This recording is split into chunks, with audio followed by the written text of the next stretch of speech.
Salut, bienvenue sur Himitsu Retro.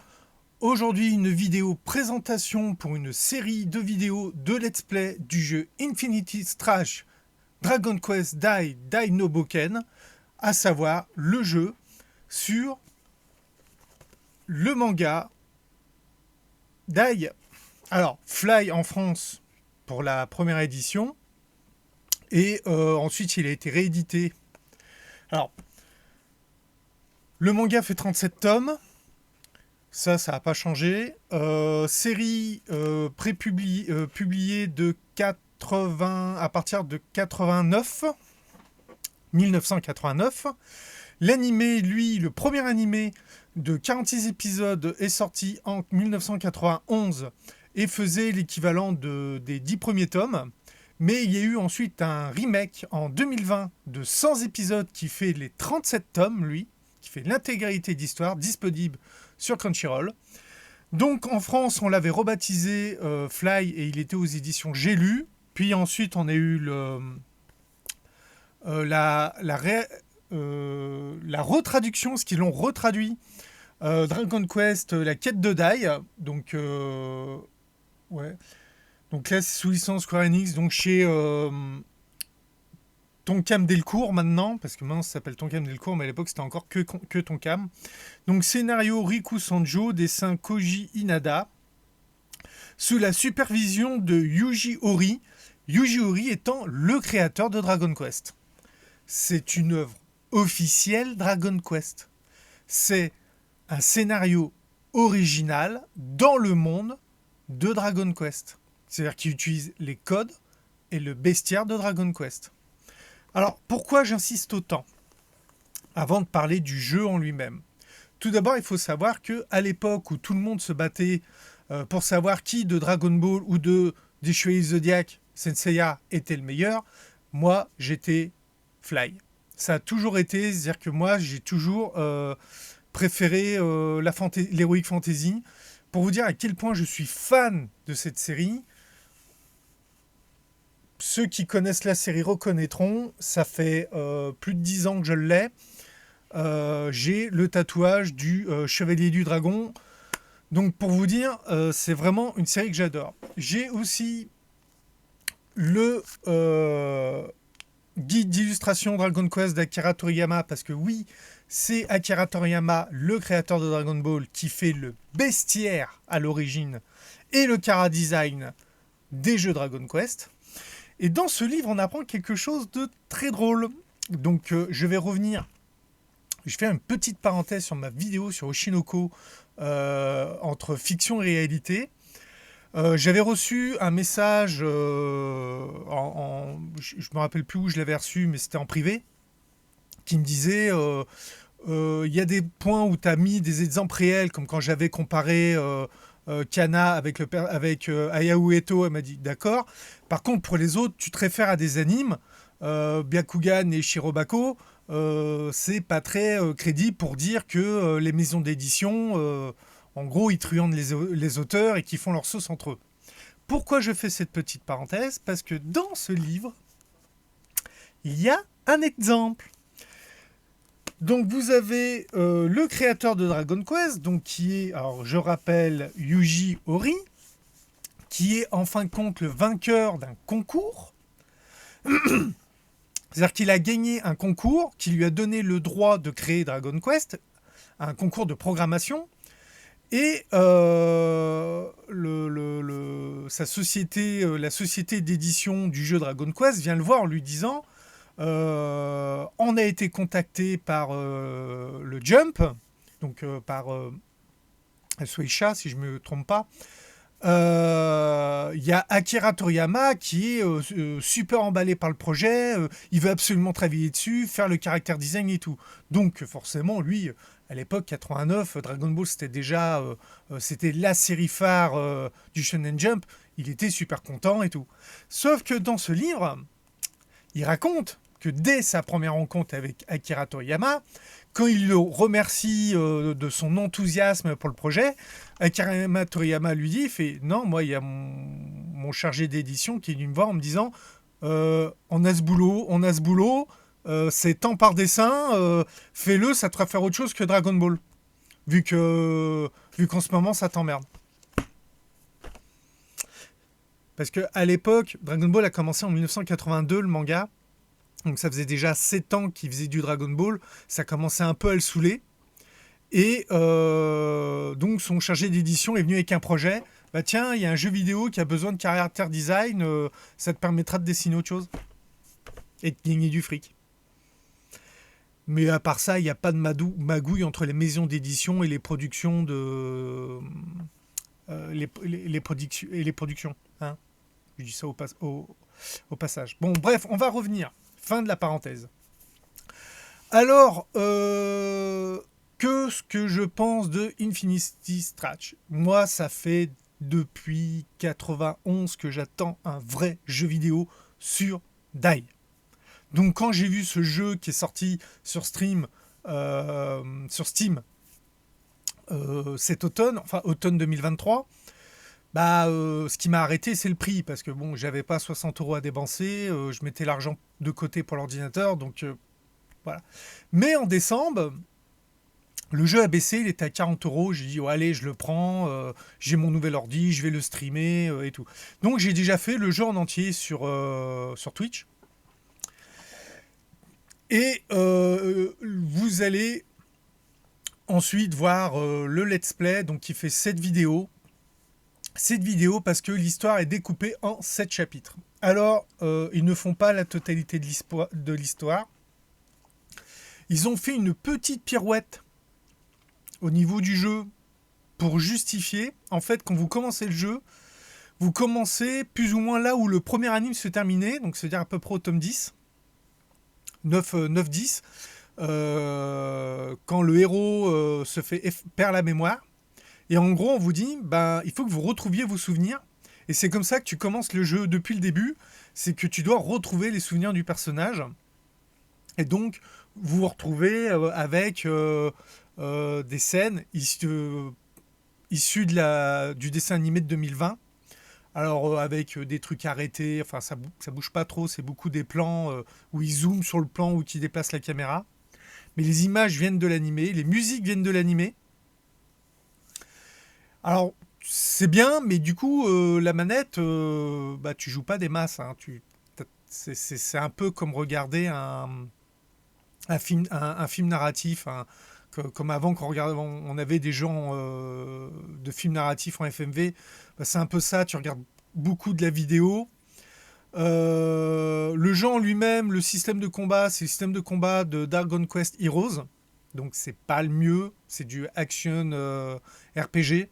J'aurais préféré un tour par tour, parce que l'action RPG vous limite.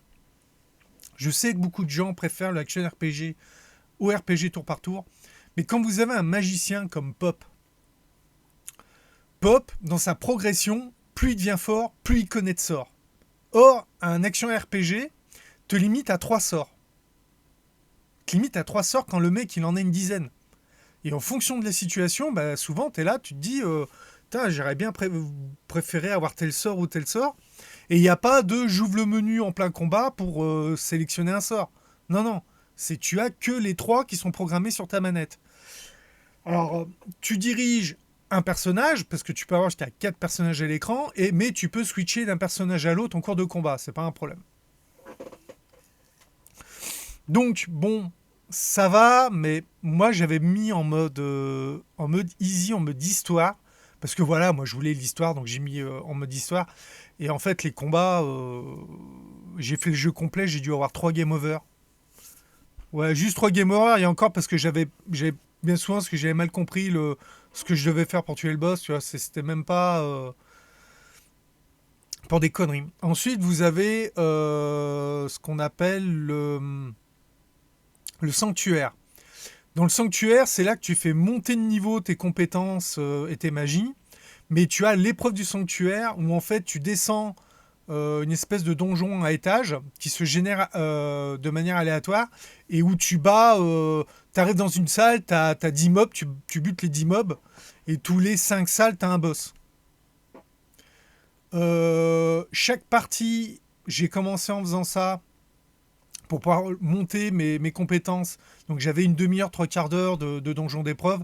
Ça, je l'ai coupé au montage. Parce que c'est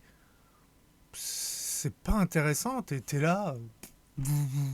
C'est buter du mob à la chaîne, quoi. Pour le jeu en lui-même, c'est pas super intéressant, quoi. Et le problème, c'est que au niveau de l'histoire, bah, tu te tapes l'histoire en animé et de temps en temps, bah, c'est toi qui fais le combat. Donc tu vois, tu combats Crocodile, tu combats Unkel, tu combats Flazar, tu combats Baran. Ça va jusqu'à la forteresse de Roche-Démon. Et l'histoire s'arrête là. Alors j'espère que plus tard, ils feront... Alors j'espère pas en payant, parce que j'imagine le mec qui a payé 60 € pour un jeu qui s'arrête à la moitié de l'histoire, à peu près, et qu'on lui dit, ah, si tu veux la suite, faut payer. Ah, c'est... Non, il y a... En fait, le jeu, bah, il est décevant. Alors, je sais que ça vous encourage pas à regarder le let's play, donc je m'attends à ce que le let's play fasse pas beaucoup de vues et que ça dégringole au fil des vidéos. Mais j'ai eu énormément de problèmes à mettre en ligne le let's play, c'est-à-dire que là, il va y avoir une vidéo par semaine. Je me suis fait extract les musiques parce que les musiques viennent de l'animé. Donc j'ai dû couper le son des musiques.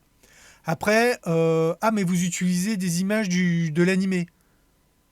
Parce qu'avant j'avais fait des reacts sur l'animé de 2020 et j'ai arrêté parce que je me prenais trop je me faisais de réclamations de droits d'auteur et qu'ils arrêtaient pas de me bloquer les vidéos, donc j'avais arrêté de le faire. Là, ah, vous utilisez l'animé. Non, c'est le jeu qui utilise l'animé. Moi, ce que je vous montre, c'est le jeu. Alors, tu te retrouves à utiliser l'outil de montage YouTube pour pouvoir mettre des zones floutées, histoire de modifier l'image. C'est dégueulasse.